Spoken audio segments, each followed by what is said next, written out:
আমরা দলমত নির্বিশেষে আমরা মুসলমান। আমাদের সবার একজন আল্লাহ, একই আমাদের সবার আল্লাহ একজন, আমাদের নবী মুহাম্মদ সাল্লাল্লাহু আলাইহি সাল্লাম।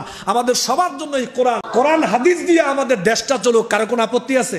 আমরা চাই যারাই রাষ্ট্র চালাইবে, মুসলমান যদি থাকে, ওরা যেন কোরআন হাদিস দিয়া, কোরআন সুন্নাহ দিয়া আমাদের রাষ্ট্রটাকে চালায়। নির্দিষ্ট কোনো রাজনৈতিক দলের দিকে আমাদেরকে ডাকতেছে না ভাই, ওয়াল্লাহি আমি আপনাকে কোনো রাজনৈতিক দলের দিকে ডাকতেছি না। আপনি আওয়ামী লীগ করতে পারেন, আমার কোনো অসুবিধা নাই ভাই। আপনি বিএনপি করতে পারেন, আমার কোনো অসুবিধা নাই। আপনি জাতীয় পার্টি করতে পারেন, আমার কোনো অসুবিধা নাই। বিশ্বাস করেন এগুলো দুনিয়ার প্রয়োজনে আমি আর আপনি করি, কিন্তু আখিরাতের প্রয়োজনে এগুলা কোনো কাজে আসবে না, বরং এগুলো আমাকে আরো জাহান্নামের দিকে নিয়ে যাবে। আমি জিজ্ঞেস করি আপনাদেরকে, হাতে পায়ে ধরে বিনয়ের সহিত জিজ্ঞেস করি, দলমত নির্বিশেষে এখানে আমরা যারা আছি, আমাদের কারো পরিচয় আওয়ামী লীগ না, কারো পরিচয় বিএনপি না, কারো পরিচয় জাতীয় পার্টি না, আমাদের কারো পরিচয় আমরা জামাত ইসলাম না, কারো পরিচয় আমরা সুন্নি, তাবলিগ, হানাফি, এগুলো আহলে হাদিস, আমাদের এই পরিচয় না। আমি একটা পরিচয় জিজ্ঞেস করতে চাই, আমরা এখানে যারা বসে আছি আমরা সবাই মুসলমান। এই কথায় কি রাজি আছেন আপনারা? আমরা সবাই কি ভাই?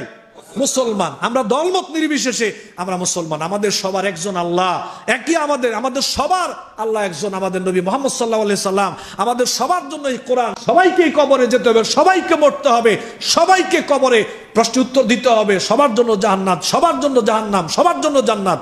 এই সকল কিছু যদি এক থাকে, তাহলে একজন মুসলমান হিসেবে আমাদের দাবিগুলো এক থাকার দরকার আছে না নাই?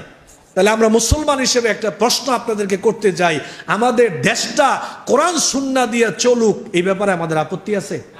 আমরা কি একমত না ভাই? কোরআন হাদিস দিয়ে আমাদের দেশটা চলুক, কারো কোনো আপত্তি আছে?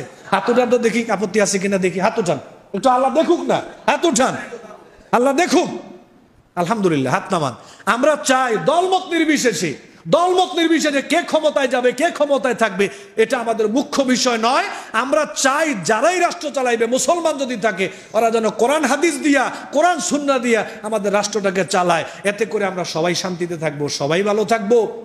চাঁদাবাজি হবে না, দুর্নীতি হবে না, সন্ত্রাসী হবে না, নেশা থাকবে না, জানা ব্যভিচার থাকবে না, চুরি থাকবে না, ডাকাতি থাকবে না, জুলুম থাকবে না, শোধ থাকবে না, ঘুষ থাকবে না। নারীরা রাত 12টার পরে একা আপনার চলাফেরা করতে পারবে, বাড়ি থেকে কোনো প্রয়োজনে কোথাও যেতে পারবে, সবাই নিরাপদ থাকবে।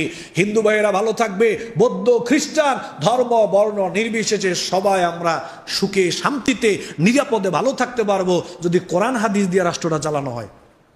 তার মানে আমি আপনার এটা বুঝাইতেছি না যে এই বুঝি হুজুর নির্দিষ্ট কোনো রাজনৈতিক দলের দিকে আমাদেরকে ডাকতেছে না ভাই, ওয়াল্লাহি আমি আপনাকে কোনো রাজনৈতিক দলের দিকে ডাকতেছি না।